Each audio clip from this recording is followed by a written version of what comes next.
The lesson. Oh yeah. One of Wombat's closest homeboys is Chillinit.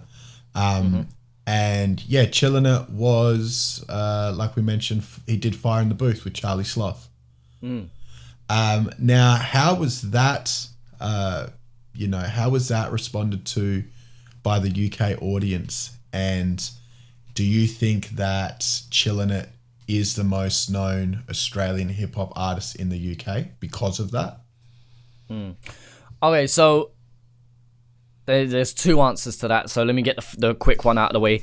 In my opinion, Chillinit is the biggest hip-hop artist slash rap slash grime artist there is in the UK. If we're talking about who's the most known Aussie act, it probably is 1-4 because of how big drill is now in the UK.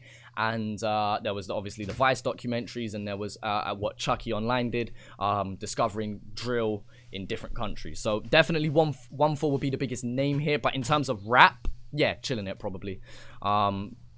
How that Fire in the Booth was received, I see a couple people on my timeline kind of be like, oh look, the first ever Australian grime act, what do you think? And it was kind of people just gauging what each other's opinions were. I think for the most part, the people who did check it out were like, oh shit, that's dope. Like, yeah, they really like that.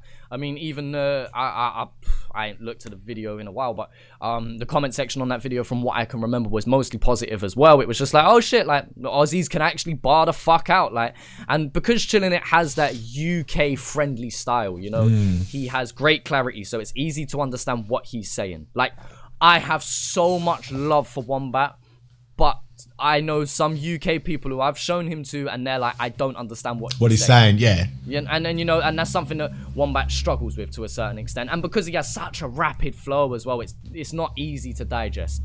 And Chill can do that too. But Chill knows how to slow his style down a lot more as well. So I think he has a very digestible sound. Even down to the pop culture references that he does, you know. Sometimes he can come out of a crazy level bar, and then other times he says red like apple, and then you know, people are like, bars.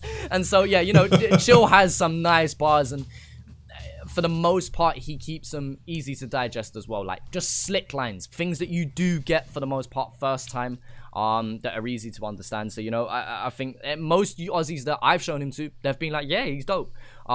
How deep they've gone beyond me showing them, I don't know. You know, they might have just seen the clip on Twitter and just been like, oh yeah, that freestyle was sick, and then kind of not gone and checked out his stuff personally. But I definitely say he has a UK fan base. I definitely say if he was to put on a show here, I definitely say people would show up to it.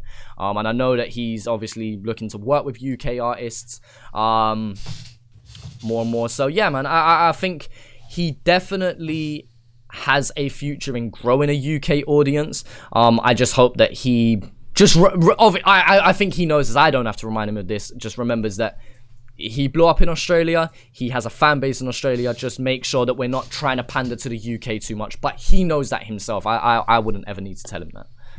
So you reckon that, yeah, if those two particular acts, they go to the UK, they're selling tickets, they're putting bums in seats. Yeah. I wouldn't say they'd reach the mainstream light.